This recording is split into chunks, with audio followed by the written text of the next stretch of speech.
If you own a house in the UK, you'll understand that living space is tight. In a comparison against 19 countries, UK homes are amongst the smallest. So it's safe to say most of the people in the UK are looking for ways to expand or make the most of their living space. And that is exactly what I've done.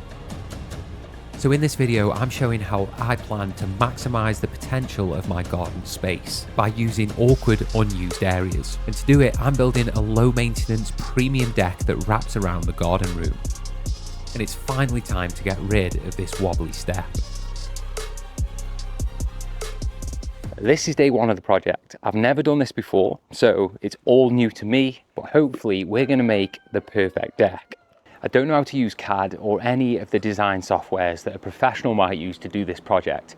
So I've used the thing that I'm most comfortable with, which is Illustrator. And this is the drawing that I created for this project. The main function of this drawing was to make sure that I was ordering enough materials for the sub base. But of course, the same drawing can be done with pen and paper. The size of the top deck is restricted by the positioning of this tree. There's no way I'm cutting an apple tree down, so I'm going to be building around it. I'm just hoping it's going to be wide enough for a step outside this door. If you're new to this channel, my name is Scott and this is my home renovation, which I've been doing for the past 3 years. I started this journey with no trade experience whatsoever, and since then I've attempted every renovation project myself, even building the house extension. But getting back to this project, the timber I'm using for the subframe is 5x2 treated timber, which surprisingly only costs £200. This subframe is specifically designed to take Trex decking, which needs 400 centres on each joist. So I've set up this cool little jig on the miter saw to make all of the cuts easier, quicker and more accurate. It's all about working smarter, not harder, and I actually picked this tip up from the UK Home Improvements channel. One thing I forgot to do before was cut a shim off the end. These boards are never always 90, and by cutting that off, you get a nice square edge. Now we've got all of our joists and noggins cut, we can start laying it all out. I'm going to be building the subframe first, propping it up in place, and then I'm going to be digging my holes and putting the posts in. There's a debate whether we should be using screws or nails, and in my original sub base for the garden room I use screws. The idea behind a screw is that they hold everything really nice and tight together, but the disadvantage is they are a lot more brittle than a nail, so they can snap. It takes a long time to drive them in place, and it can be quite noisy all day if you're using screws. I'm lucky enough to have the DeWalt First Fix nail gun, which is going to make this project a lot quicker for me. So let's start nailing. Trex decking is easy to install, but what makes it even easier is that Trex provide an installation guide. If your deck isn't built in line with the guide, it can void your warranty. Oh, just had some lunch and now I've got a coffee. It is really hot outside now. It's never normally this hot, but we've got a deck that we need to finish. To make this deck look amazing, I'm adding a picture frame border, and as per the Trex manual, I'm placing the first and last joist 250mm from the edge to stop the decking boards curling over time. I am a typical English person. I'm complaining it's raining all the time, and then when we get some hot weather, I'm complaining about that too. The next step is to start putting some joist hangers on. These are what I'm going to be using. These ears do need to be snipped off.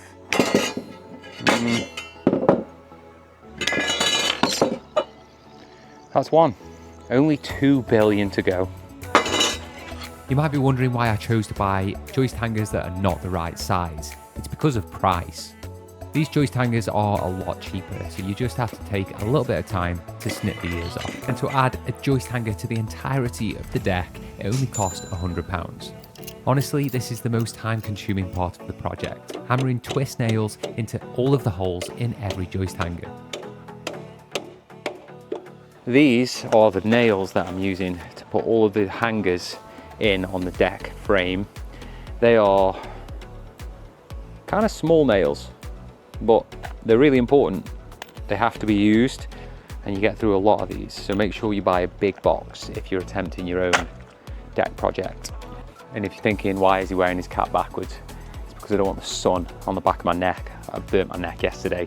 It helps if you have a really good hammer too, This is such a pleasure to use. In one. Hey, how many in a row can I do? 1, 2, 3, 23. We've done it now. I've got to get this down there. And I don't even know if I can pick it up. Let's have a go.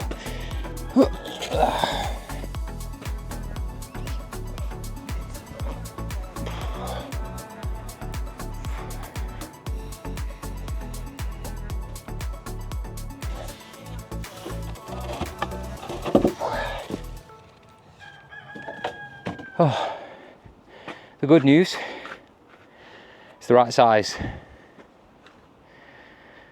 Now I've got to try and level this up. Right, I've got a few offcuts of timber and I'm going to be using these to help prop up the deck before I put any posts in. The method here is simple. We're propping the deck up first so we can mark out where the posts are going to be. And there's a really good reason for that.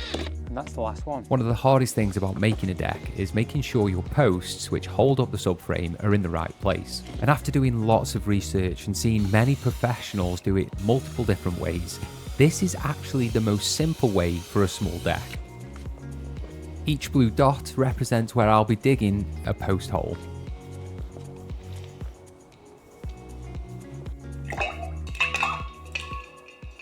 Oh, it's been burning hot out here all day and I've just filled this up with ice. That is what I need. But now I've got to do some serious digging, and we all know digging is hard, sweaty work, so I'm definitely going to need this drink. If your deck was a bit bigger or already screwed to the frame, you wouldn't have to remove it to dig these holes. But because mine's so light, so small, and I can easily move it out of the way, it was just quicker for me to dig the holes.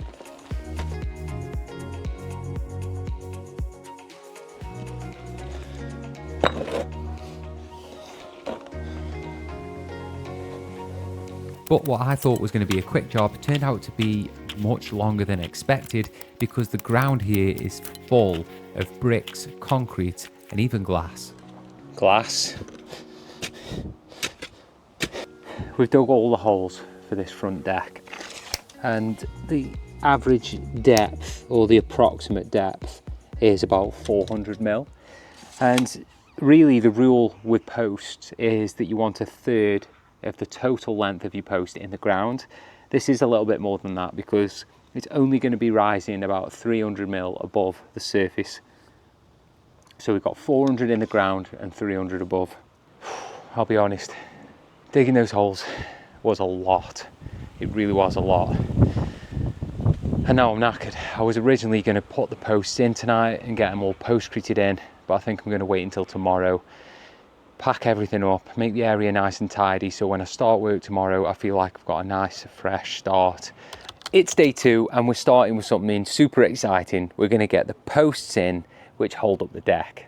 I've put the deck back here, but it's not in its final position because, as you can see on this side here, it's overhanging a little bit, and that's because that my temporary supports, which are here, would actually fall into those holes and it wouldn't be supporting anything. So I need to move those around before I start actually lining it up to the building, screwing that face in there, and then getting the posts in their final position, which is going to be really exciting.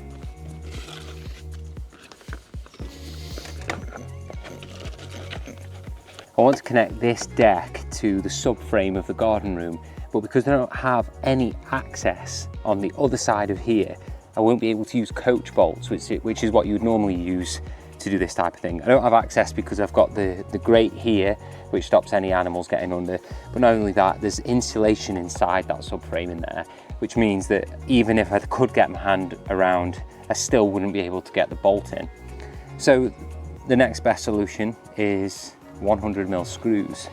I know I use nails to put this deck together, but screws hold things really tight together. And I don't think there's any shear force on this deck because they sat on these concrete blocks. If you don't have a big miter saw like I was using yesterday, you can use one of these, circular saw. I'll put the link in the description for which circular saw I'm using. It's the 54 volt from DeWalt. You'll also need a speed square, and I'll show you now how we can cut these perfectly square every single time. These are the posts that are going to be going into the ground. They're 4x4 treated timber, and I need to be cutting them to lengths of 800mm long. The only issue with using a circular saw, if your blade isn't big enough, it doesn't go all the way through. The ground here is quite hard and very clayey, so keeping away water from the bottom of the post is a good idea for me. That's why I'm going to be putting 6 inches of this MOT Type 1 at the bottom of each of these posts. I had to go out and buy these timber lock screws. These are 6.3 by 100, and they're designed for this type of structure so that the shear strength doesn't snap them. Honestly, I wasn't too happy with just using the screws on that side, even though they are sitting on the concrete pads. I want to put a couple of these in as well, but they definitely were needed for these posts.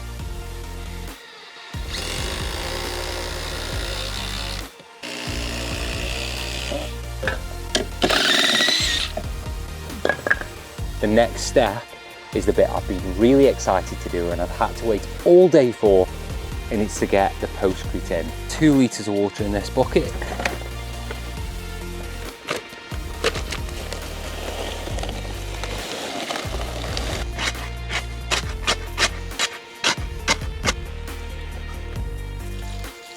It's probably not necessary, but I like to put water in the hole, throw the postcrete in, and then put a bit more water on top, and then mix it all together and press it all down with a big stick. I'm gonna have a bit of a challenge with myself. I've got this saw, but it's not a rip saw, it's a prize cut saw. So it cuts a real nice smooth finish, but not a fast cut. I wanna time myself to see how fast and accurately I can get through all of these posts. Go.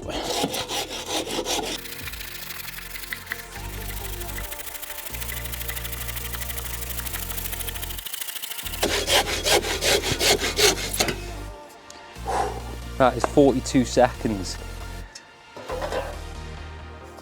43 on the phone, but it was about 42. It'd be great if I could get this down to 30 seconds. 33 seconds. That was a lot better, but again, still not 30.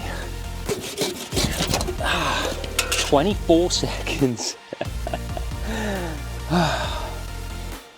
26 by the time I stopped it. That's the end of day 2, and honestly, the progress has been a lot slower than I wanted it to be. But these things don't always move as fast as you want them to be. We've had some issues with getting materials like the screws that I didn't have, and it's been super hot again today, which means I'm just working at a slower pace, and that's okay. The idea is to enjoy these projects. So until I see you on day 3, bye for now. It's day 3 on the deck build, and I'm here with Reese because we want to get this done, and we've got one big deck to make. We've made one part of the deck which is all finished, but we've got one more to do, and this one's a little bit bigger. So 2 of us are going to make this a lot quicker.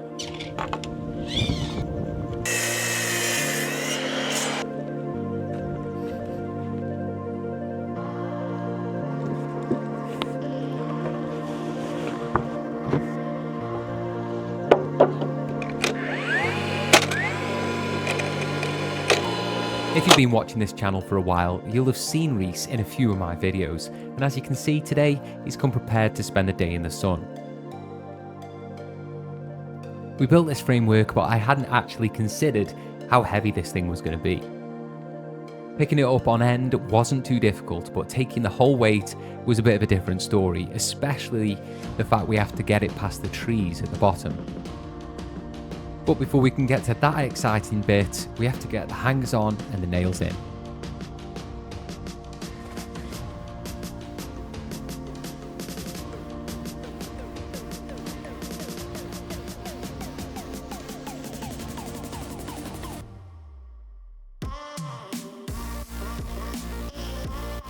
And due to the awkward size of this deck, we asked a neighbour to come round and help us squeeze it past the trees. Don't worry guys, I always knew it was going to fit.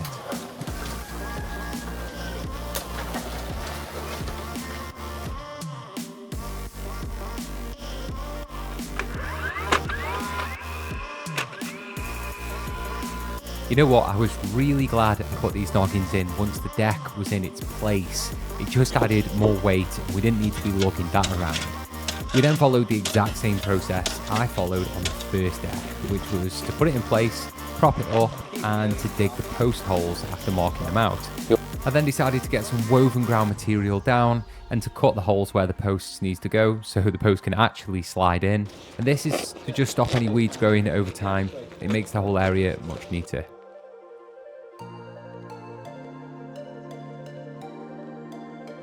Don't get me wrong, this deck is heavy, but there is only 2 of us and it's definitely manageable.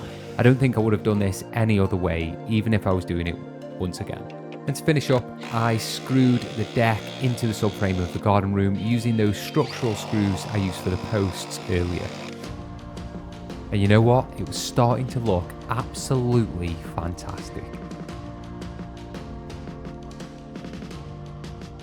That's the end of day 3. We made some amazing progress. Having Reese here definitely helped, especially with the 6 holes that we needed to dig. We hit some concrete, we used jigger pick to get rid of all of that, and honestly, it's looking really good. There's a few things left to do. I've got to put the posts in the ground and I've got to put the postcrete in to make it all secure and set to the right level.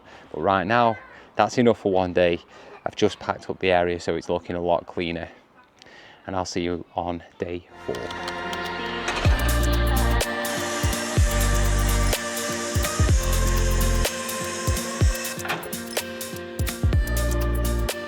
We're into day 4 and the weather has done a complete 180. It's now raining, cold, cloudy, and before we had nothing but sun and heat. We just can't seem to win in the UK. Anyway, today I've got a few more of these 4x4 posts to cut down into 800mm lengths. These are going to be the posts for holding that big part of the deck up that I made on day 3. Today is also a special day because all of the decking boards are going to be delivered today from Trex, and I've got to get this space behind me free so that I can store them appropriately. We don't want them to be bowed in any way by storing them incorrectly. So I better get to it. For this next part of the project, we're going to have to switch our brain on just a little bit. We're going to plan out the way the boards are going to sit on top of the subframe, and the reason why I'm doing that is because I'm about to build a step. Rather than taking you through the whole process of me working out how big the bottom step needs to be, I'm going to save you some time. This bottom step will be the first thing you see of this deck, so I don't want any of the long boards cutting too slim and making this whole step look ugly.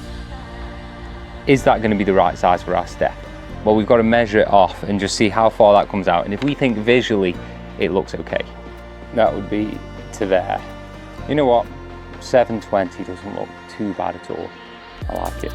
The subframe, 692. Every project's going to have different measurements, of course, and yours probably won't match mine, but I'm just showing you the way that I've worked out how I'm going to be making this subframe so that I'm not cutting into boards long ways.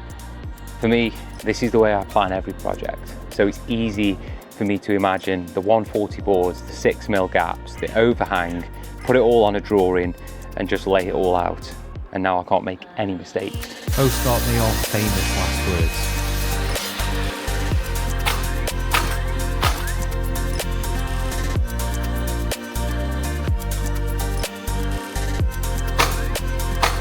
Feels like it's been one of those days. It started off cloudy.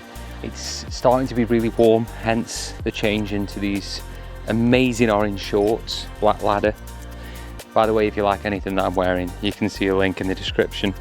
I bought one of these. This is a post hole digger and I want to see if it's worth the money. So this could be something that's well worth getting if you're going to attempt a project like this, or it might not, but I've bought one and we'll see.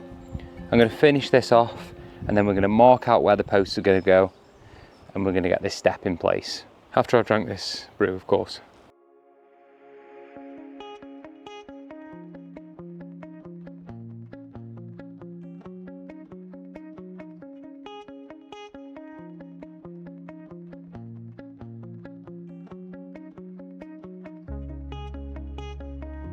Time to test out the new hole digger.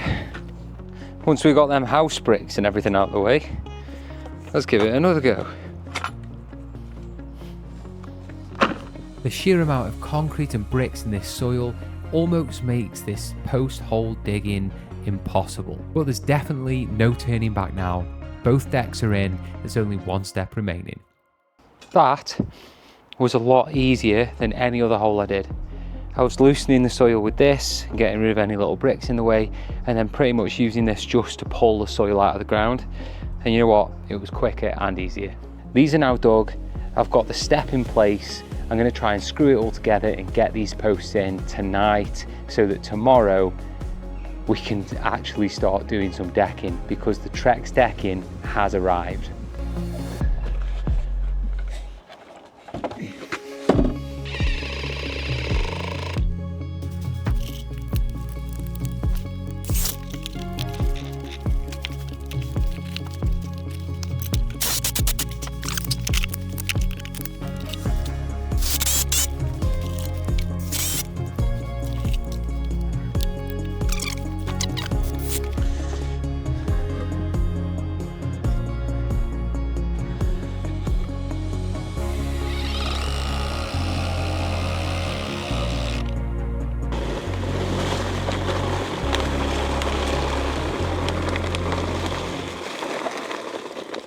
Just realised something blatantly obvious, and if you haven't noticed it by now, then you haven't really been watching.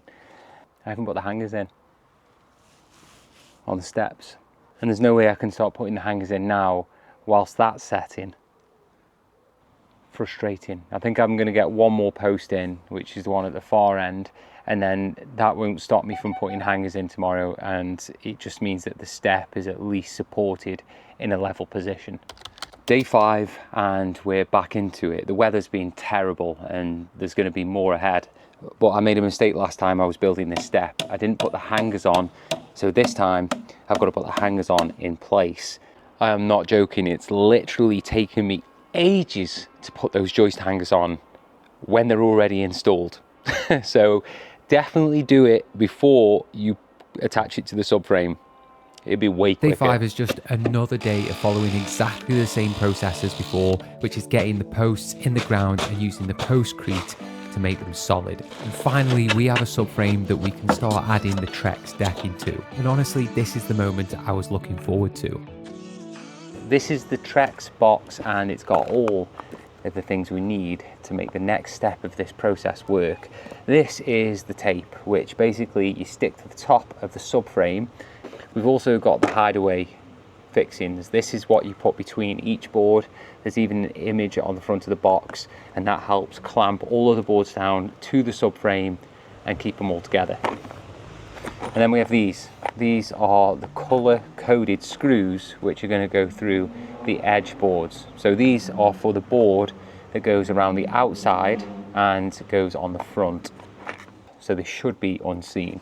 I'm glad that I've got Reese here today, because these boards are quite heavy and bendy. So this part really is a two-man job, unless you can find a way of setting up a table to take the weight of the board whilst it goes through the miter saw.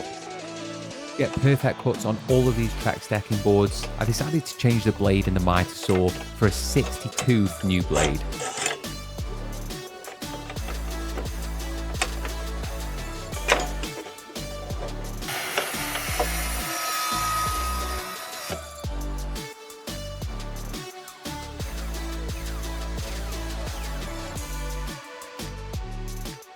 To get the perfect even overhang on these boards, I used wooden blocks screwed to the subframe, which I could then use to clamp the boards in place. And if you're like me and you love the colour of these Trex enhanced decking boards, they're called Honeygrove, and you can buy them from Wix online. And Trex have been really clever because they provide their boards slightly longer so you can cut the production fibres off the end to give you a perfect 90 cut. All of the screws need a pilot hole in Trex decking, so another cool trick of the trade is to mark out on the speed square exactly where you want to put your pilot holes. This ensures when it's done that you get a perfect straight line of screws, which looks so much better. And to make these holes, I'm using a 3.2mm drill bit. Before we can screw any of the boards down, I've got to put this tape on it. And this, apparently, it says on the tape that it extends the life of the deck and it comes with a 25-year warranty. It's self-adhesive butyl tape. This tape is some really clever stuff. It forms a watertight seal around the screw and stops water going down into the subframe, causing rot. The butyl on the black is the key to forming that watertight seal. Other cheaper tapes don't have this, but it's definitely worth a few extra pounds to protect that subframe and make it last. And you know what? These screws are really nice quality. They sink below the surface and they're the perfect colour, and they really do look pretty seamless. Last time I was on this project, the weather was terrible, so we didn't get a lot done. But at least we got some of the main parts done, which is getting that first board on that front step. It was a really important part that I needed to do so I knew how the rest was going to turn out. Next steps is to get these side panels on, which make up the whole border for this front step. Will it fit? That's the question. This is where the new blade on the miter saw really shows. Those cuts are so smooth. Oh, it's perfect.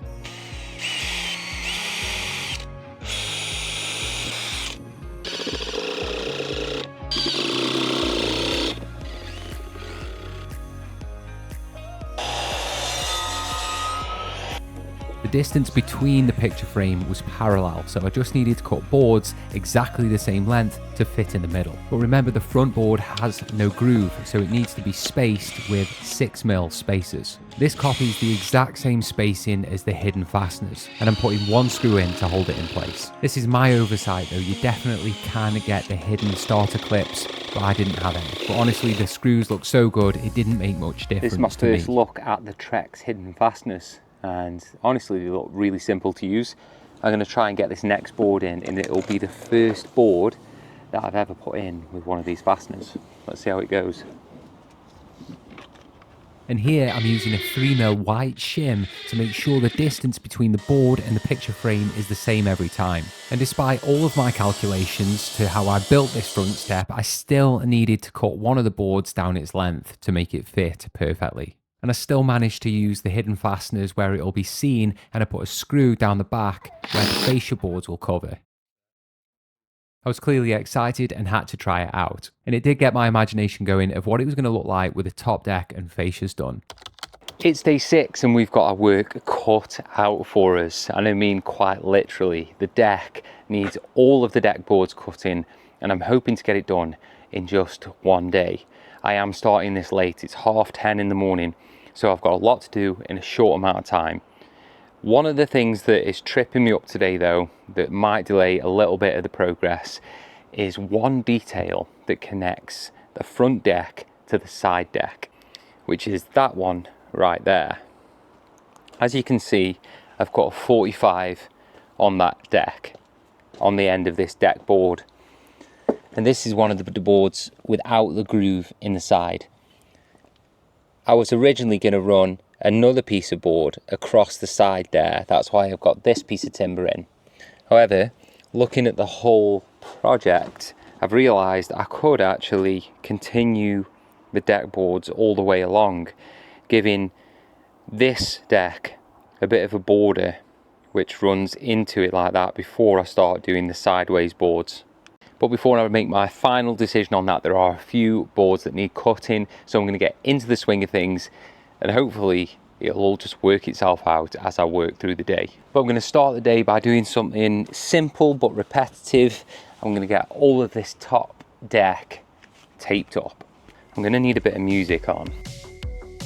Alexa, play Bat Out of Hell by Meatloaf. No, just kidding, I need something a little bit more mellow.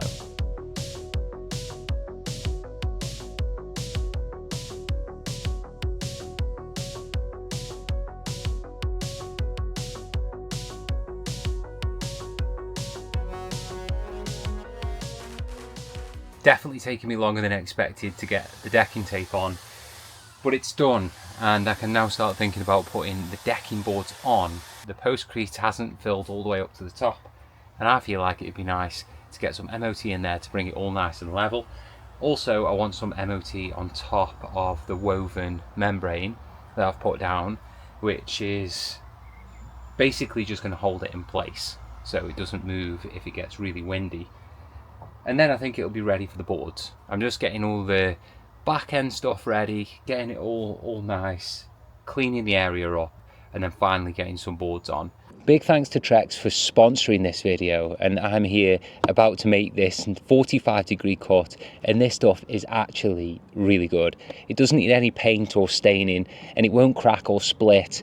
This stuff really is super hard wearing. This will never change colour from sun damage, and it comes with a 25-year guarantee. And although I have never done a decking project like this before, laying this decking has actually been pretty easy. One thing that cannot be missed about this Trex Enhanced decking is what it's made from. It's 95% recycled plastic film and reclaimed sawdust. These decking boards are far more sustainable than some of the other products on the market.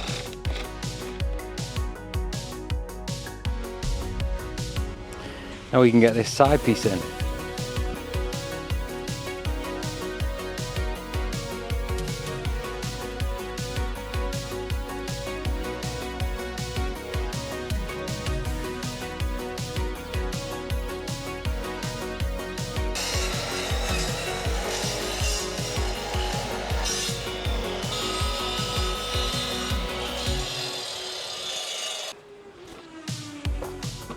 So in the end, I decided to carry the border straight along the front and around the side and down the back, rather than creating another small border for that front deck. I was just worried that this 45-degree join right here was going to look ugly, but luckily it's right behind the tree anyway, so even though the joint is a good joint and it does look good, the tree does cover it anyway.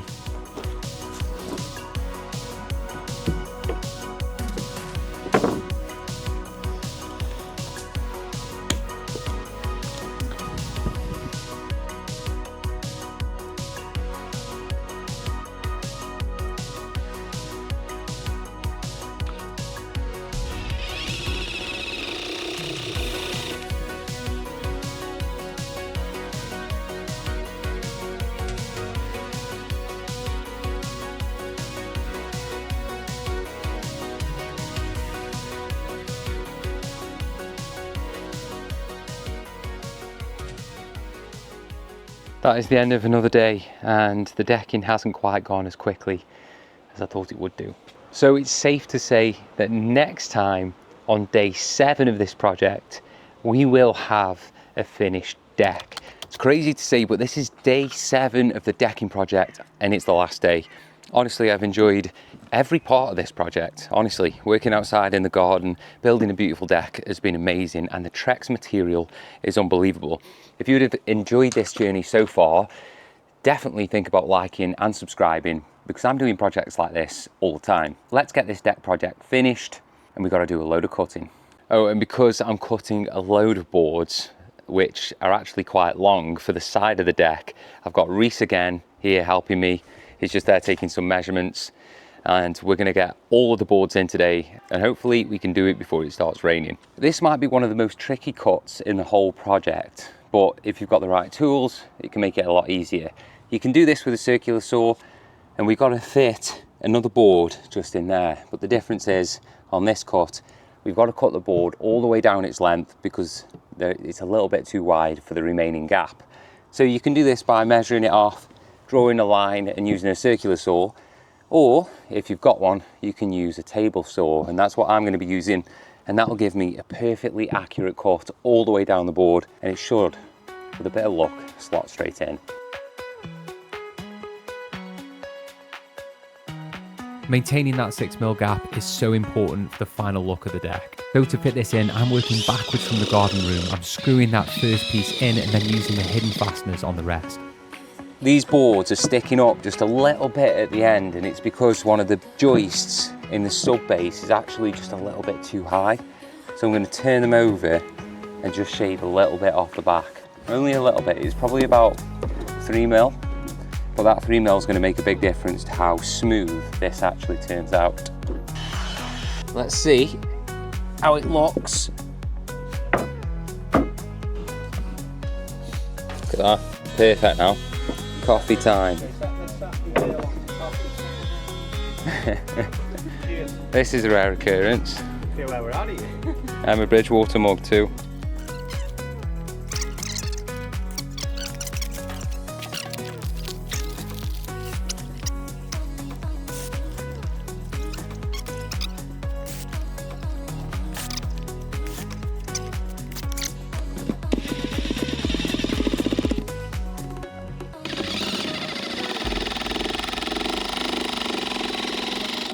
There's a couple of different ways we can tackle putting all of these boards onto this big part of the deck, which is at the side of the garden room. The first one is to put the other end piece on, the other side of the border, which will then give us an area that we can measure, and then we put the boards in. And we just cut all of the boards on the miter saw to that one length.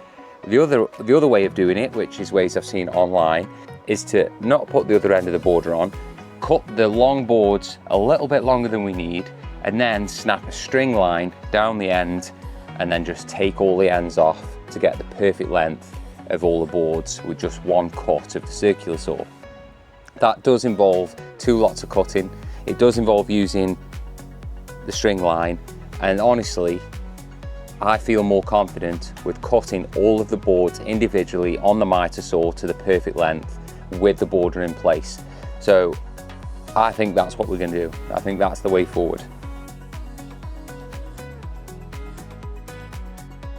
I just set the camera up to do a time lapse, and I'm going to be honest, we put one board down, and then when we tried to put the next board down, it was just a little bit too long. It was like 1 millimeter or 2 too long. So I thought that was strange. So I decided to then measure up the other boards as well, and they're all 1 or 2 millimeter too long. And I used a knife to scribe on the boards, which gives you like a real pinpoint place to cut. And they should have been perfect. They should all have been absolutely millimeter perfect. But it turns out they're not, and I don't know why. But I'm being honest, because these mistakes happen. We thought we were just going to throw all the boards down, but now I've got to take off with a circular saw just 1 mil or 2 off all of these boards to get them to fit perfectly. So you could say I learned my lesson.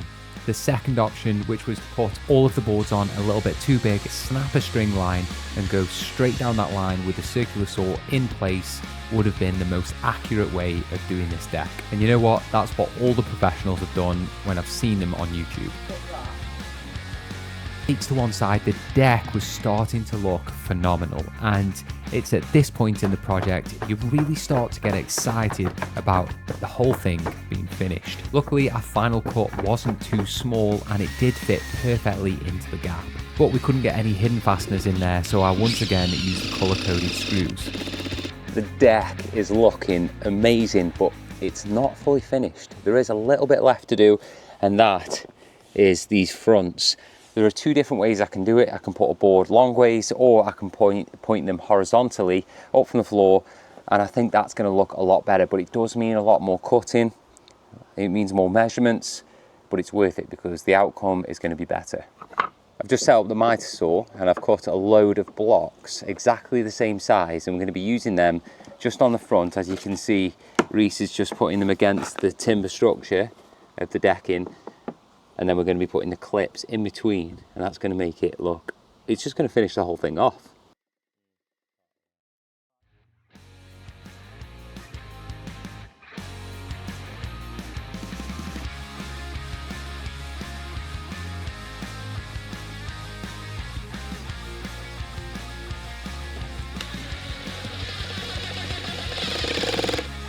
It's been a very full-on day, but it's 6 p.m.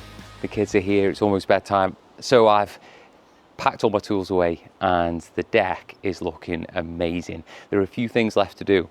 I've got some paneling to do at the side to finish off that. That'll also protect the under area from any cats or rats or anything like that getting underneath there. I need to do some work on all of the gravel and aggregate that goes around the garden room just to make that look nice too. And just some little finishing up details to make the whole place look really good. I decided to transform the rest of the garden to look just as good as the new deck. It started off by removing all of the weeds and brambles, and then I levelled off the entire area, leaving a very flat but clay base. I dug out a new pathway and covered the area in a woven membrane. This will stop any of the new materials like bark and the gravel for the path mixing with the clay beneath. I even learned how to weld so I could make my own metal edging for the border of the pathway, and honestly that worked way better than expected. And once all the bark was in, I was able to start putting the vertical Trex decking boards on the garden room to finish all of that off. And because I'd removed so much of the greenery, I had to put a lot of it back. But this time I could choose what I wanted and where I wanted it, turning this very overgrown and cluttered area into a now functional and beautiful space has been an absolute dream project. I started making these YouTube videos to log my own projects, so I had something to look back on one day, but it's turned into a way of inspiring others to take on their own DIY projects. So if you're going to attempt a deck build, do let me know in the comments. And finally, make sure you check out the link in the description for the Trex Enhanced Decking. It truly is a beautiful material to work with and looks amazing.